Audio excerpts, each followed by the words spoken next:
ಬೇರೆ ಗಂಡಸರ ಹತ್ರ ಮಾತಾಡುವಾಗ ಒಂದು ಹುಲ್ಕಡ್ಡಿ ಇಟ್ಕೊಂಡು ಅದಕ್ಕೆ ಹೇಳೋ ಥರ ಅವ್ರಿಗೆ ಹೇಳ್ತಾ ಇದ್ರಂತೆ. ಮಾತಾಡಿ ಮುಗಿದ ಮೇಲೆ ಆ ಹುಲ್ಕಡ್ಡಿ ಅಲ್ಲೇ ಸುಟ್ಟು ಬೂದಿ ಆಗ್ತಿತ್ತಂತೆ.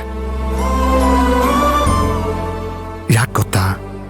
ಸೀತಾ ಮಾತೆ ದೃಷ್ಟಿ ತಾಕಿದ್ರೆ ಅವಳನ್ನ ಕೆಟ್ಟ ರೀತಿಯಲ್ಲಿ ನೋಡ್ತಾ ಇದ್ದ ಗಂಡಸು ಅಲ್ಲೇ ಸುಟ್ಟು ಬೂದಿ ಆಗ್ತಿತ್ತಂತೆ. ಅದಕ್ಕೆ ತನ್ನ ನೋಡೋ ಗಂಡಸು ಸುಟ್ಟು ಬೂದಿ ಆಗದೆ ಇರ್ಲಿ ಅಂತ ಆ ಹುಲ್ಕಡ್ಡಿ ಜೊತೆ ಮಾತಾಡ್ತಾ ಇದ್ರಂತೆ. ಹಾಗಿದ್ರೆ ಸೀತೆ ರಾವಣನ ಅಲ್ಲೇ ಸುಟ್ಟು ಬೂದಿ ಮಾಡಿ ಬಂದ್ಬಿಡ್ಬೋದಿತ್ತಲ್ಲ. ಸೀತೆ ಏನಾದ್ರೂ ಹಾಗೆ ಮಾಡಿದ್ದಿದ್ರೆ ರಾಮ ಏನು ಅಂತ ಲೋಕಕ್ಕೆ ಗೊತ್ತಾಗ್ತಿರ್ಲಿಲ್ಲ ಚಿನ್ನು. ಅವತ್ತು ಸೀತೆ ಸಹನೆಯಿಂದ ಕಾದಿದ್ದಕ್ಕೆ ಈ ಜಗತ್ತಿಗೆ ಇವತ್ತು ಶ್ರೀರಾಮ ಏನು ಅಂತ ಗೊತ್ತಾಗಿರೋದು.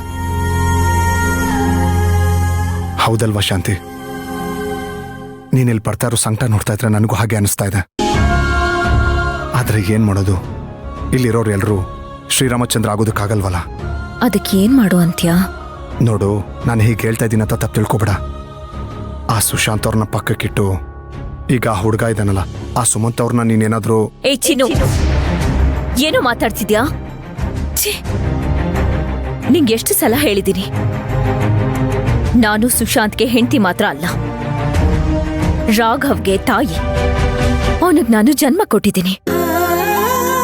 ಸೀತೆನೆಲ್ಲ ಎಕ್ಸಾಂಪಲ್ ಕೊಟ್ಬಿಟ್ಟು ಈ ತರ ಮಾತಾಡ್ತಿದ್ಯಲ್ಲ, ಇನ್ನೊಂದ್ಸಲ ಈ ತರ ಮಾತಾಡ್ಬೇಡ, ನಂಗಿಷ್ಟ ಆಗಲ್ಲ.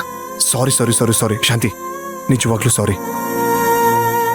ನಿನ್ ಮನಸ್ಸಿಗೆ ನೋವು ಮಾಡಬೇಕು ಅಂತ ನಾನು ಈ ತರ ಮಾತಾಡ್ಲಿಲ್ಲ.